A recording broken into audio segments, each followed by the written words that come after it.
Perfect. Here we are. Welcome to the Conversation Factory officially. So we can just get straight into things. And you can just tell me what your favorite types of conversations are.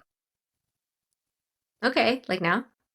Yeah, just Okay. we're in happening. Yeah. My favorite types of conversations. Um, I actually reflected on this actually recently because I was talking to my husband and who is a self-proclaimed introvert, but I actually think he's way more extroverted than he says. Um, I enjoy one-on-one conversations that go below the surface. And I tend to, not consciously, it's not like I intend to, but I tend to go fairly deep pretty quickly with people. Yeah. Um, and I I think I enjoy those conversations the most. I would say like on a scale of 1 to 10, 10 being super, super deep, hmm like therapy deep. I'd say I like a six.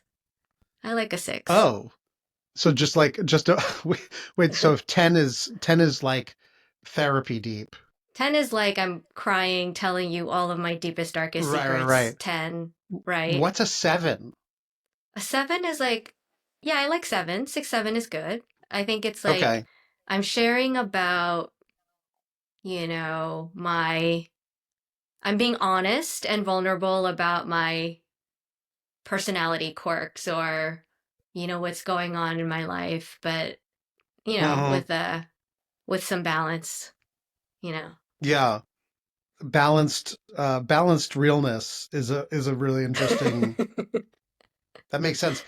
It's interesting. Well, so first of all, I feel like your diagnosis of your husband versus his own self-diagnosis is a really interesting side side quest that I just want to go on briefly because I feel like I'm on a mission to declare that introverts and extroverts don't exist. Apparently, like Hmm. 80% of people are what are classified as ambiverts, which is to Mm-hmm. say, I think everyone benefits from time alone and Mm. everyone benefits from time with people, Mm. and everyone needs to regenerate after having time. I think there's like at the 10, if one is introvert and 10 is extrovert, Mm-hmm. I think those 10s are maybe psychotic. Like people who are like Okay. so extroverted they have no internal life. They Yeah. don't have their own thoughts and feelings. Mm-hmm. They're just entirely externally. So your husband Mm. identifies as an introvert, but Yeah. you think he's more extroverted than he believes or that he proclaims. That I think he I think he's more of an extrovert than he self-identifies as. But I think you said something just really interesting right there, which is that Hmm. everyone's an ambivert. Okay, I can I'll go with you on that for sure. Maybe what it is that there are people who, you have these people who are really, really, really extroverted, and maybe that also means that because they're so much on this side of things a lot, that hmm their alone time has to also be more intense. And maybe Mm. there are people That's who so interesting. you're extroverted a little bit, but then your alone time doesn't have to be so intense.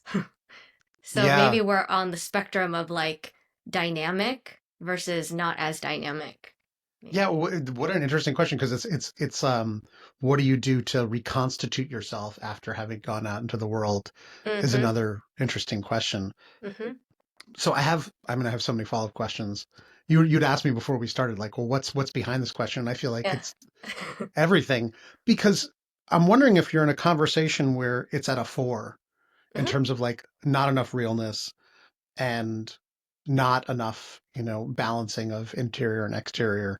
How do you feel like well, what do you do in that point? Do you exit or do you try to create more depth? Like what do you think you do when you're not in the kinds of conversations you want? How do you get it from a four to a six? I think I just ask questions. Yeah. Not everyone's game for that. Nor Yes. do you always want to engage more deeply with specific people, right? Right. But I think if the desire is to go deeper, yeah, I think I ask maybe unexpected questions. Yeah. Do any questions come to mind? Because I think good questions are they're a rarity and they're important because I think a good question can unlock so much, right? Well, I think it context matters. I Yeah, think first, fair. yeah. I mean, I'm actually recalling a moment. I was at Burning Man last year and literally had met this person for, I don't know, 5 minutes, 10 minutes. And they said, "What's holding you back from being happy?" Like, oh, okay. Let's go there. Okay. Yes. You know, Yeah, so did you feel like that question was answerable in that moment? yeah. Well, Burning Man's a special place, right? It's a little bit Yeah, different. totally. So yeah, I think, I mean, Burning Man is a space where I think all questions can be attempted. um, Fair, fair. so yeah, I gave an honest answer, you know? Well, so I mean, the context is, I mean, you make a very valid point because context matters, and the sort of the magic circle that we're in. You know, when you step onto the playa, it's this special place where rules are suspended. It's not exactly the Vegas rules; it's some Hmm. other sort of rules, the Black Rock City rules, I guess. But you are the leader of a company. You create, you host meetings, you create a circle of culture, and I guess I'm Mm, wondering how you create a place where, and this is stuff we've talked about in the past, a space where people can be open and honest about the kinds of feedback that they want to give to each other, or to say what's really going on or what's wrong, mm, um, or to celebrate what's going right. Like creating a space where these real conversations can happen is non-trivial. And I'm wondering how you think about that. You know, in on the playa, everyone, it's a very egalitarian space. There's no, putatively no power dynamics, but mm. obviously in an organization where you are the CEO, there are power dynamics. So I'm curious how you think about creating that real balanced conversation when you are at the helm of the Yeah. conversation. Well, I think the first step is being very open about what you want in a culture and Hmm. saying, I think I'm very upfront with anyone, even during onboarding, to say that even though you're filling this role, if there are any any feedback across the company or ways that we can improve, I want to hear it. Hmm. Um, and I think I've also said a good idea can come from anywhere, Hmm. Hmm. regardless of whether you're the expert or not. Sometimes the most creative ideas are from people who are have no idea about, not no idea, but you know what I mean. Though they're not the Yeah. experts in that particular area, and they can come up with, because they're seeing, they come up with ideas that are unique and interesting because they're not embedded in sort of the how things are done all the time. Mm. Um, Yeah. and so I think being vocal about it, but then also creating space to have those conversations. I think we've had kind of all hands meetings. All hands meetings can be very functional, like this is what we're doing and we're executing on this, but it can also be like, okay, here's, in the last 10 minutes, like, what have you guys, have there been any, you know, kind of thoughts around um, like broadly how the direction of the company or how we can improve. I think just creating space for it and asking. Right. What's keeping you from fulfilling your dreams? But Yeah, in yeah, but in a way that is kind of what you're asking. It's like, what aren't we talking about that we should be talking about? Like what is unsaid, yeah, and really trying to make space for that. Yeah. I mean, it's a non-trivial conversation because I feel Yeah. like I hear this often where people, other people who I coach say like, I try to ask for feedback, and there's sometimes a limited capacity of people to feel like their opinion is really being asked for, or that they really can say what they want to say. So it Mm-hmm. seems like one thing you're doing, which I'm just noticing, is asking often, right? Mm-hmm. You can't just ask once and say, "Oh, they clammed up, they did say stuff."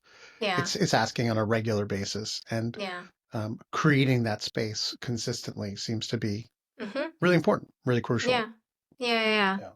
Yeah. And I think something actually that came out of one of our sessions was the the I don't know if you gave it a color. Was it like the blue diamond? Remember where we were talking about that? Diamonds versus hearts Oh yeah, versus yeah. The feedback spades. model. Like, Yeah, the feedback yeah, model. yeah. You, Yeah. And we yeah. we actually have adopted that like quite a bit where it's like feedback is meaningful when you provide examples in real Uh-huh. time. And the more often you can do that, the you just kind of get into a mode um, of constructive feedback, but or like useful feedback, I should say. Uh-huh. Whether positive or negative. Yeah. I'm just so tickled that that's something, and thinking of them as yeah, I see why you would call them blue, because we talked about cool versus warm Mm-hmm. feedback, and sort of like fuzzy versus sharp Mm-hmm. Mm-hmm. feedback, right? And Mm-hmm. so for sure, giving somebody fuzzy, um, mean feedback is like, that was the worst. That was just terrible. It's really hard feedback to give. By the way, this is totally. I'm going to have Carol Robinson on the podcast. I asked her about that exercise you wanted to know about Oh, Carol from Robbins. Carol Robbins. Yeah, Yes, yes, like yes, so. yes. I was like, hey, listen, I had a coaching client. She asked me how to do this exercise. I'd never done it before, um, and I actually asked her. She has an AI that she's uploaded everything. Oh, She's cool. It's actually shocking to have a conversation with Carol's AI and then to talk to her about her AI is Oh, fascinating. I And I want actually asked the AI about the the exercise. tapping Yeah, thing, the yeah. exercise, Yeah. and she was like, yeah, it's a very long exercise to Mm-hmm. give people to say like, hey, I've got positive, and she reprimanded me several times for using the word negative. She's like, we Mm, don't talk about it as positive, negative. We talk about it mm, as constructive feedback mm-hmm. or positive feedback. So, I mean, it seems like you've really taken to heart, like, how are we giving each other feedback Mm-hmm. on a Mm-hmm. regular basis, and doing it in the near term, as in as quickly as possible, as specific as possible, as relevant as possible, as generous as possible. Yeah. Is that Well, fair to say? yeah, 100%. And I think, we've optimized, Nathan and I, my co-founder, for those listening, we've optimized we have a rule, it's like the no assholes rule, right? Hmm. Now, that may change in the future, maybe. But for now, like that's the rule. And so, but then what ends up happening is you have a bunch of people who are really kind hearted and really warm. And feedback is really hard, turns out, for most. Yeah. I mean, it's hard for most people, I think, in general. I think you have to acquire like that skill set. But I think for people who are generally kind, it is even harder. Um, Hmm. and so I think having some parameters around how to do it and to practice it to like use that muscle, I think is helpful. Yeah. Yeah. That's so interesting to hear. I am curious, if you could talk a little bit about the experience of asking your team to lean into positive feedback at that, the sort of the exercise that we landed on Yeah. at the end of that call. Yeah. 'Cause I think it was such a beautiful moment. Yeah, I think it's given I think it gave a lot of our team members a way to bond authentically. And to sometimes it's hard to say nice things too. It's like it's awkward. It's, Yes. you know, Right. We but want to be nice, so we don't want to say something mean, but it's also kind of strange to lean into saying something super specifically nice yeah, can be equally odd, which is fascinating and true. yeah, yeah. To be effusive is like also vulnerable, you know? So I think, what was super helpful about that exercise was saying, okay, if you have you have positive feedback for someone, that's awesome, but let's back it up with like real instances of where that person made an impression or made you think that. And I think that Mm, actually really made a difference. It made people actually very quite emotional, because it's almost like because you have those examples, like it's real. yeah. Like I'm not just like blowing smoke. It's like I Yeah. truly believe this, and here's why. Yeah. And I think that's really powerful. Yeah. It's bringing the receipts to the conversation. Yeah. You are amazing at blank, and I saw the impact of it in these instances. Hmm. It really does help people feel seen, which is, I don't think Hmm. anybody gets enough of, Yeah. honestly. Yeah. I feel like we should back up a little bit. I'd love to talk about your relationship with Nathan and like how you guys met, how you decided to build this company. And this is a very big, this is too many questions to ask at once, but this is sort of like, we'll paint the picture of where we want to go. As you know, co-founders, it's such an important and I think critical relationship. And just like any marriage, I think the breakup rates are high. And I know that you and Mm. Nathan work really intentionally on cultivating your relationship. So maybe you could take us on the journey of, Yeah. Natalise and Nathan and your parallel journeys and then your journey in parallel Yeah. health, obviously. Yeah. Yeah. So our company's called Parallel Health. Cool. And we've been at it now for a few years. We're coming into our fourth year, which is kind of scary because it feels like really Mm, fast. We started the company in 21, and Nathan and I met at a company where we worked previously. And at the time, he was the VP of Science, I was the VP of Marketing, and we just got along really well. Um, Nathan makes it easy because he's like almost like an encyclopedia a little bit, but like a thoughtful one. And so you can yes. you can ask him about really anything, and he's, at least read about it. And we would just have really interesting conversations. And obviously, he's a phage scientist, which is, pretty interesting. And, phages are the most ubiquitous microbe on the planet, and yet they're a little bit, they're not yet, known in the mainstream, I think, as of yet, but I think they will be. But um, anyway, so we met at a previous company, and we just really talked about the future and vision of what phage therapy could be. So for those listening, phages are, microbes. They're like microbial snipers that, kill bacteria, um, and they only kill a very specific, group or even one bacteria. And so we can use them to precisely kill a certain bacteria but leave the good bacteria alone. And so you can think of them as like a um, a replacement to antibiotics, and in some cases they can work really well with antibiotics and reverse resistance. So, we met there, and I really just asked a lot of questions around, well, could we do this? And could we do that? And could we, what do you think about this? Just really silly questions. And I think maybe that's where I have empathy for people who give feedback Mm. where they have no place to give feedback because I do that all the time. Um, but we just got along well. And I think, you know, we had seen some things really work at that company, and we saw things that didn't work. And we had sort of this idea for precision health at large.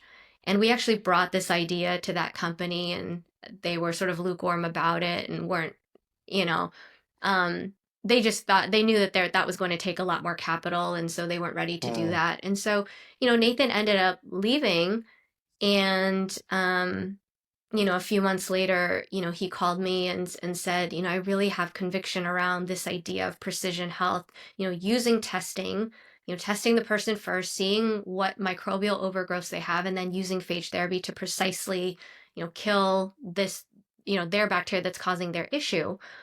And he said, I want to do this. I want you to do this with me. What do you think? And, you know, from a business standpoint, I think there were a few pieces that had to happen, which they did. But I think from a human perspective, we actually took the time to have long and sort of go deep on conversations around, like, well, what do you envision? Who do you want to be as a founder?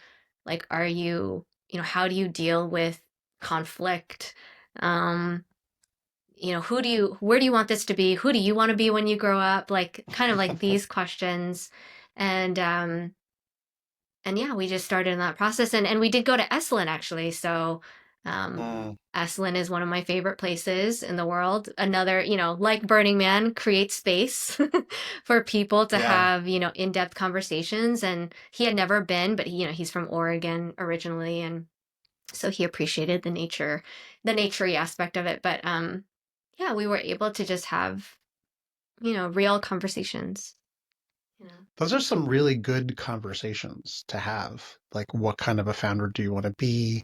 What kind of company do you want to create? Or Yeah. what is your conflict style? I Mm-hmm. I mean, I can see how going, and this actually goes back to the conversation we had when we started about going to certainly a space that can create these types of conversations. How did you make sure that you had the right amount of space for it to really make sure that you got to as you said, like the real and balanced, right? Because I assume that Mm. maybe that for this conversation, you want to go to a 6.5 or a 7, um, right? To make sure that it's like really real and Mm. that we're getting to the heart of the matter. Like, what Yeah. made you feel like, yeah, we got there. We landed this conversation.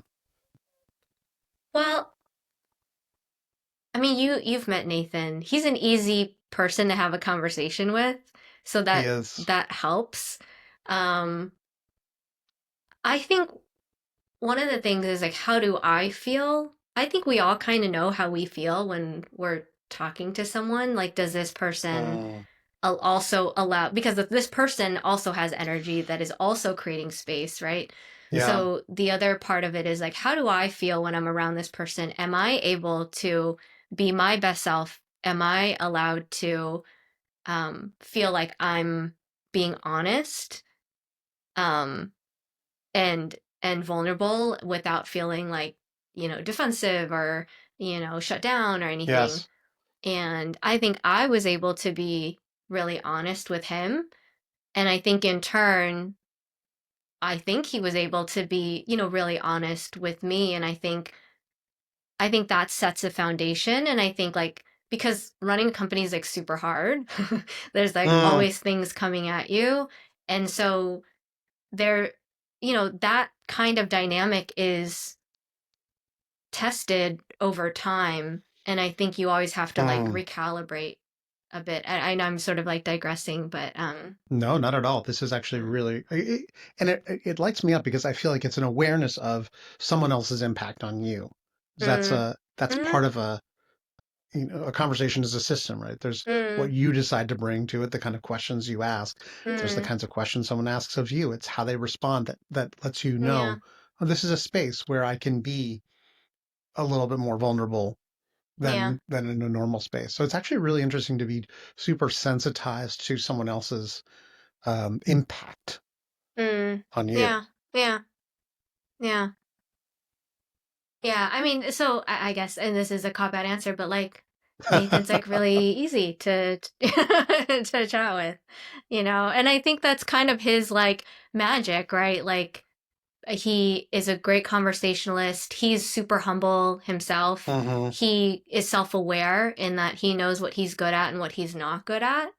And Um, I think I am too. And so, but he's better than I am, like in that category of self-awareness. And so, yeah, I don't know. I think just having that honest conversation. Yeah. It's just so interesting because like I've been doing a lot of interviews for the last couple of years with co-founders about their relationships, Mm, and there's so many more that I can't publish because a lot of people don't want to talk about what we've all suffered, which is co-founder trauma, right? mm, In a getting into a situation with someone where you're like, oh my God, why is this so hard? Why am I butting my head up against this um, uh, conflict and not knowing how to get out of the conflict? Like there's conflict and then there's conflict resolution styles, right? But mm-hmm. there's some times where you're just like, think of it as like the old Tom and Jerry cartoons where it's just like a cloud of, exclamation points and hashes and with little limbs going, Rear! Yeah. And like, why are we still in this? And it's very hard to get out of that. So it's actually it's just great to be like, oh, I'm in a healthy relationship and I like I like my partner, right? And Nathan is sweet and verbal, Mm-hmm. right? So I think he does know how to verbalize. And there's, some people where their conflict styles they go inward. I imagine that his is to go outward and to communicate. So that's really important to notice those things and to what I would call prototype the partnership. You guys had worked together in a different Yeah. context before, and you really knew a lot more about him that way. And it still does shock me how many people wind up in a partnership having already raised money before they really know their co-founder. It happens Yeah. a terrifying amount. Yeah. I think the other thing that helps is like we're so different. It's weird because we're similar in like a really strange way, which is like we bond on this concept called hygge. It's like Mm, a Swedish word, I think, or mm, where it's like this cozy sort of melancholy like mm. thing, and I think there's like something about that like bonds us, and I think that probably tells if you knew that I think it says something about like who we are like behind closed doors. Um, so there's something human about that we bond on or bond around, but everything else is so different. Like we grew up in different, Yeah, we studied different things. I mean, I don't think that we would have met in social circles. And so I think yeah, that because we're so different, we are respectful of each other's lanes, or yeah, more respectful than the average. I think because it's like, okay, like you handle that. I trust you to handle that. Like I have no choice but to trust you. So cool, and like vice versa. And I yeah, think that really is helpful. And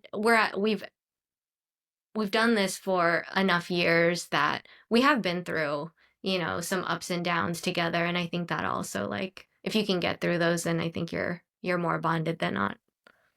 yeah. That's for sure. And this is a non-trivial point, by the way, now is that the awareness of difference and the appreciation of difference. Um, I hear this a lot when you talk to couples therapists. Just the awareness that these are two different brains, and instead of going, "Why the hell are you thinking that way?" It's like, "Oh, tell me a little bit more about how you see this situation because I appreciate that your brain is different than mine, and even though we don't agree, I all the time, I expect that your way of looking at the world is going to be interesting and valid. And I would like to just unpack it. It's like Mm, it's a mode of curiosity and an appreciation for difference rather than like I mm-hmm. cannot believe you think differently about this in this moment. Mm-hmm. Mm-hmm. It's Yeah. non-trivial.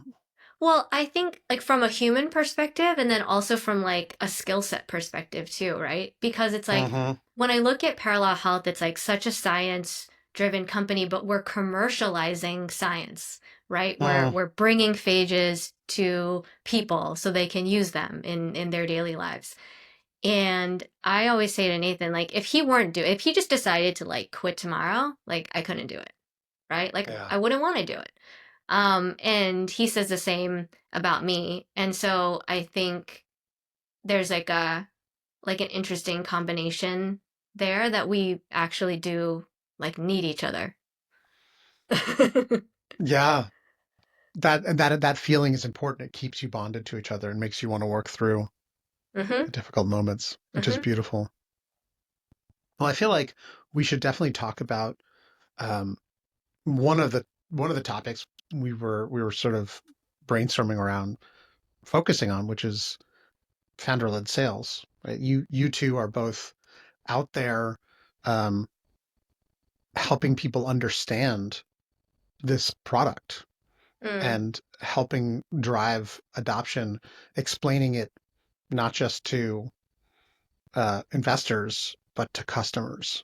Mm-hmm. And I'm curious how you think about. And we've talked about authentic conversations inside of the company and culture building inside of the company and relationship building inside of the company. And I think all of these perspectives can be applied to this broader conversation, which is a dialogue with these communities and these other audiences. And I'm just curious how you've been thinking about approaching the external conversation, like how you talk about the company and its product in a way that makes sure that people really understand it and Mm. bond to it in the way that you and Nathan are bonded to each other. Yeah. I mean, this is a big question. It's one that I think about a lot. I was at a pitch the other day. I was invited to pitch Parallel.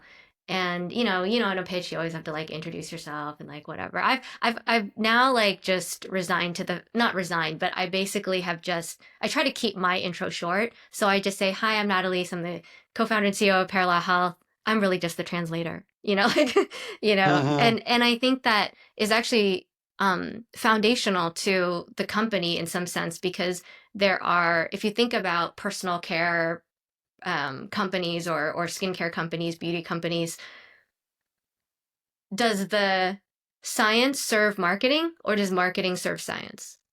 And 100% at Parallel, marketing serves science. So, really, what we're trying to do is we're trying to do good science and bring great products to market, but then we have to explain them. So, the marketing is in service to that mission to bring those Mm-hmm. products to market.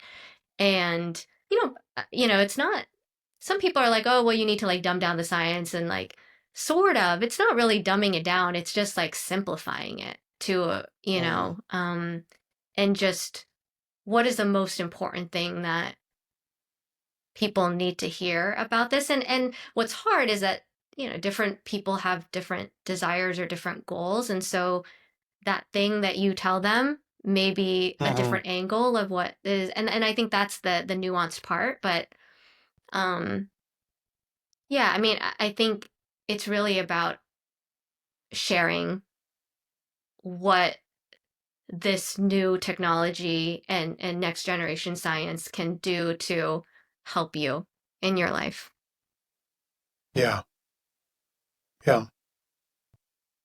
I'm curious. I mean, you've been doing it now for a couple of years, being on social media. I mean, I think it's also learning the language of these platforms as well. Like, how do you how do you adjust the message and the presentation of your pitch and your story in these very very different contexts, right? The Instagram reel and the boardroom. They're very very different conversations, very very different contexts.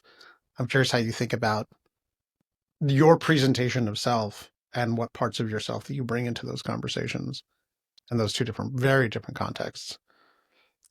I mean, to be honest, I don't know if I'm not the best like social media like person. Um, I think I don't really know how else to be except for just myself. Mm, On social, I don't know. I'm not a TikTok person, right? So I'm not like filming all the time. mm-hmm, I don't know how to do that. I don't know how to integrate that into my life at this point. mm, I'm learning. Um, but maybe your question really is around, what is the message or how is the message different? Which mm, is that on social, it's really about, okay, we are talking about these skin health issues and really how can this product integrate into your skin health journey? How can we be helpful? How can we be supportive? Mm. And then, in terms of messaging in the boardroom, with investors, I think it's really about, what is the big vision? Yes, we are building a precision um, skin health, or people know us as a precision skin health, company, but this is actually a platform technology that can change health outcomes across different diseases. And here's how it could make an impact on a global scale. Yeah, yeah, yeah. Which you can, which is crazy. Mm-hmm. It's so Yeah. interesting to hear you. It makes a lot of sense because in a way, when you're talking to a consumer with a problem, you're trying to communicate the exact way in which it can fit into their lifestyle right now, Mm-hmm. the exact way that it can help make their life better right now, Mm-hmm. and the benefit, the clear benefit.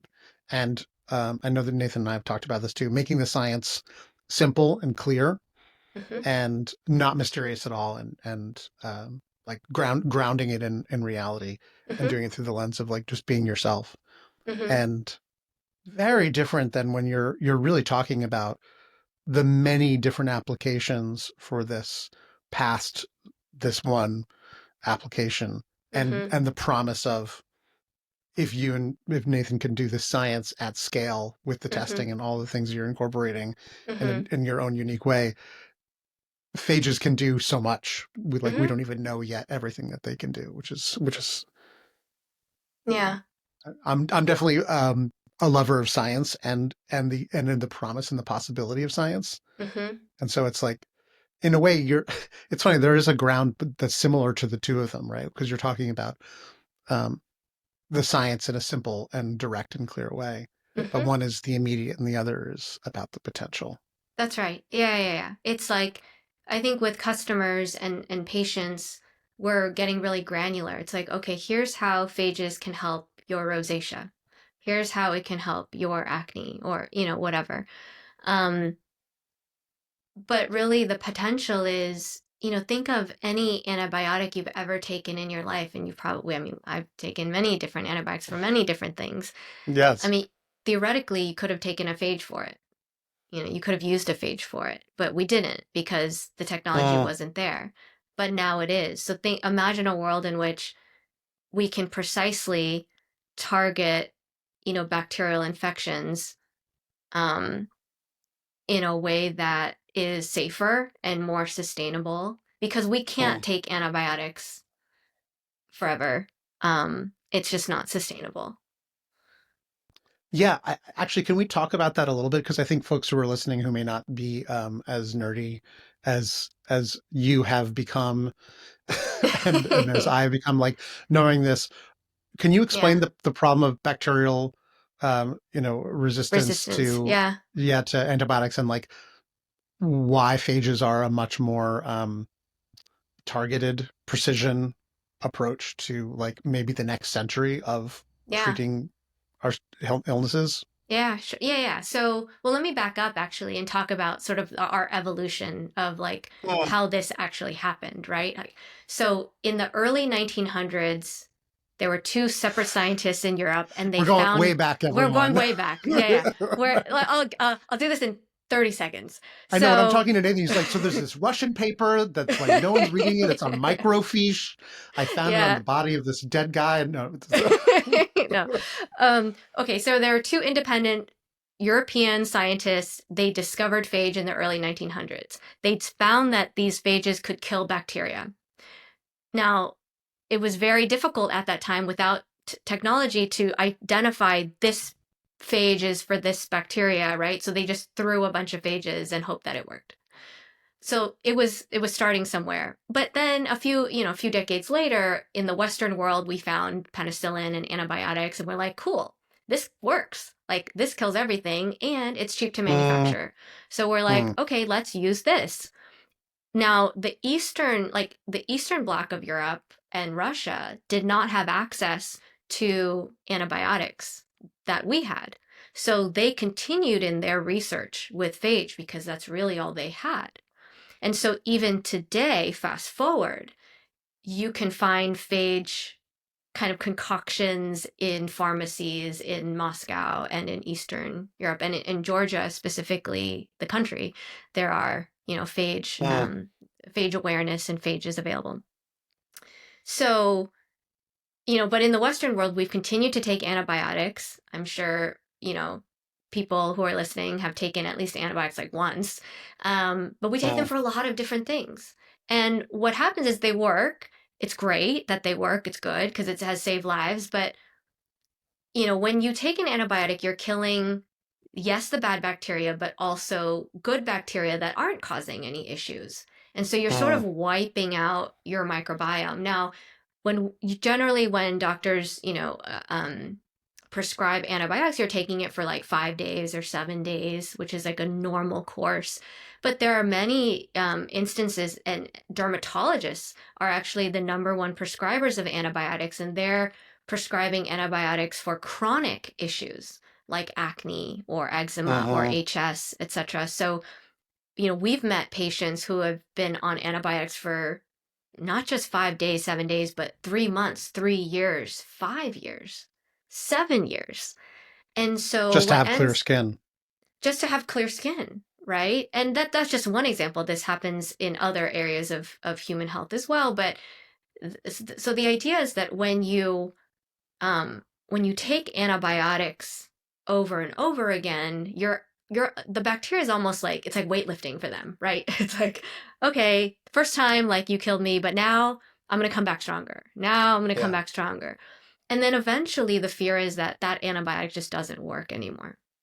So, and that has happened.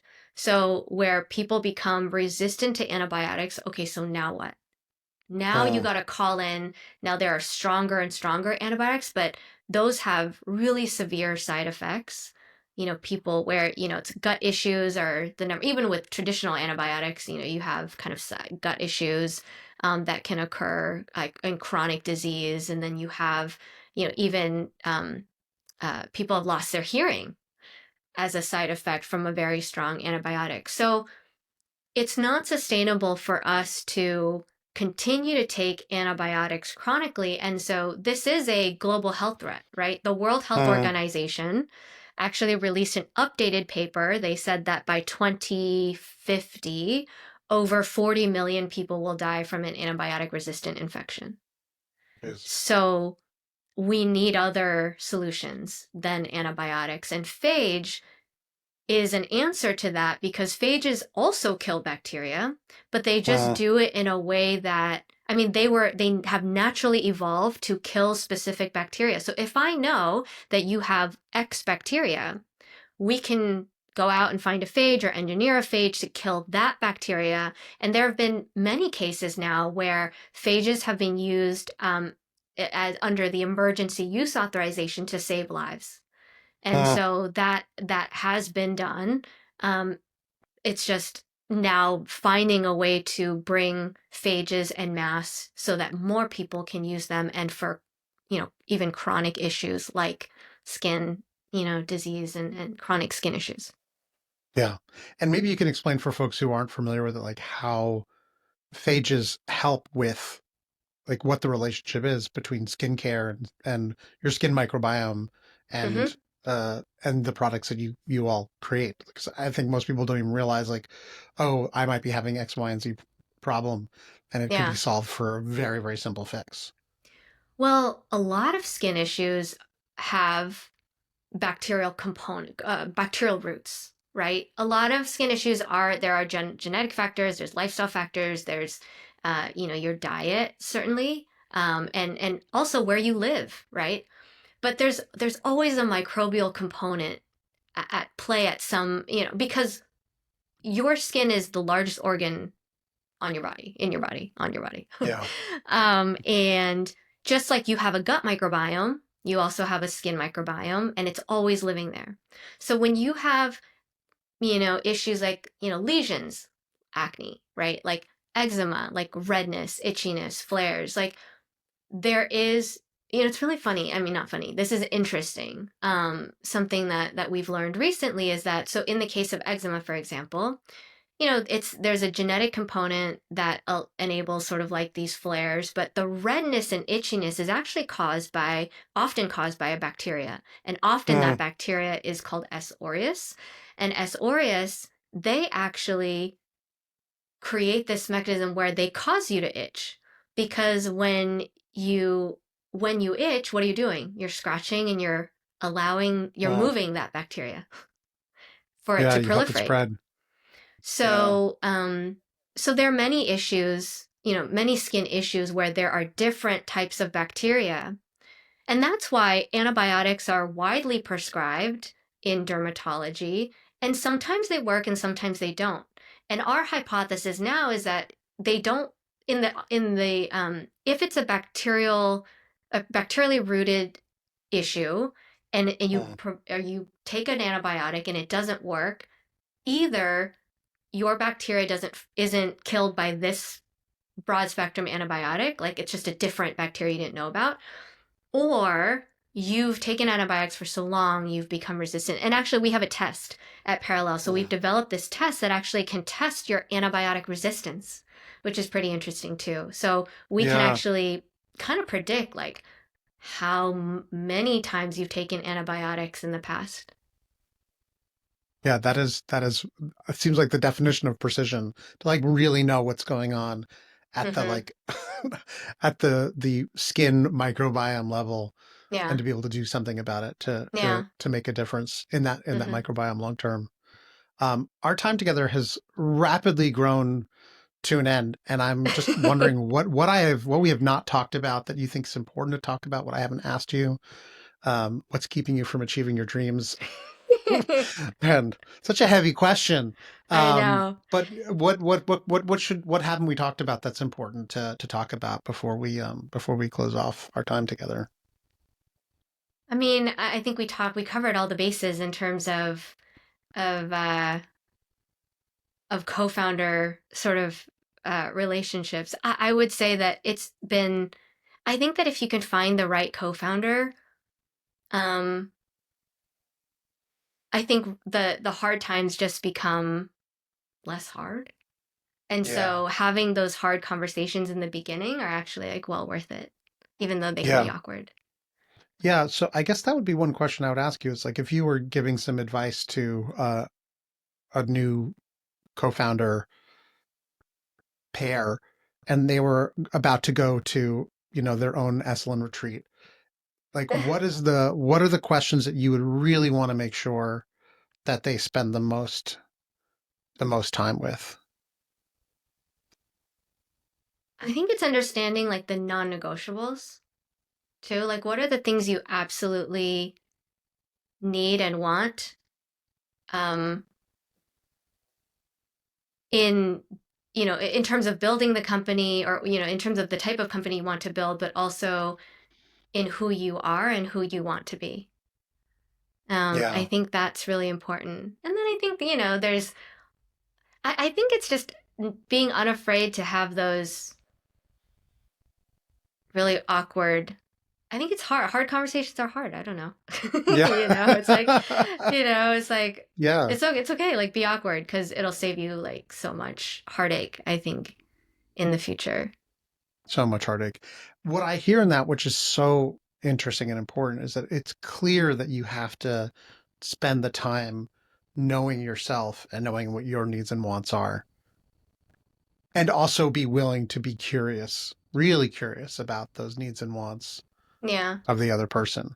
Like, so it's part of it is just in order to have a good co-founder relationship, it's clear to you've got to do the work to know yourself and to also to put on your own oxygen mask. Yeah. And one thing I'll say too, now that I'm thinking about it, is being flexible to because you are going to evolve and like your co-founder is also going to evolve.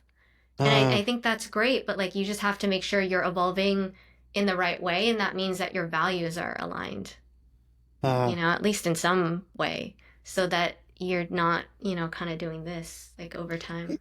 Yeah, how often do you feel like you and Nathan revisit these conversations to make sure that you're staying in sync in those ways? Um, I would say at least, you know, twice a year, like really deep conversations. But I think in hard times, actually more often, like they just kind of come Mm, up more spontaneously just because we are going through something hard. So we'll just like check in. Like a few months ago, we were having a really kind of, you know, just a moment in time, and it was like, Uh-huh. so how are you doing? You okay? You Right. still good? Like, you know, and then Yes. just being real about it. Yeah. Yeah. Really, what we were talking about before we even started recording, the question we used to ask each other in the pandemic when you said, "How are you doing?" And you said it Mm, in a way, we all said it in a way that was not just like, "Hey, how you doing? Hey, good, good, good, good, good. Okay, let's get to business." It mm, was like, "How are you really doing?" Because I want to yeah. know, because I'm guessing Yeah. the answer to the question is like complicated. So like I want Yeah. to hear all of it. Yeah. Creating space for that conversation as often as possible is clearly the lifeblood of a really powerful co-founder relationship, which I think you and Yeah. Nathan really have. It's a beautiful Yeah. thing. Thank you. Yeah. Thank you. That feels like a really great place for us to say thank you so much for your time and for making this conversation possible. If there's places on the internet that people should go Yeah. to learn about the things, what are those Sure. places Yeah. that, Yeah. that they should go to learn about things? Yeah. Well, if Where, anyone what, is, what, yeah. Well, if anyone is interested in, exploring parallel health and precision skin health, you can find us at parallelhealth.io. And our hero offering is the MDO3, which includes the testing and a custom phage. So. whoa. That sounds so futuristic, honestly. That's absolutely, absolutely nuts. Custom phage, I don't know why that phrase just hits me as like, it sounds like science fiction, but it's not. No, I mean you No, it's have real. 2 million phages on you already right Yeah. now. Yeah. You just give So me the one that actually is going to do the thing that I want it to do. yeah, exactly. Absolutely mind blowing. Um, Natalie, I really appreciate you making the time for this conversation. You are, as always, a delight to talk to. We covered a lot of wonderful, wonderful things, and Oh, so I'm thank really you for glad that having we me. made the time for this conversation. I did too. Beautiful. Well, we'll call scene. I'll do the thing where I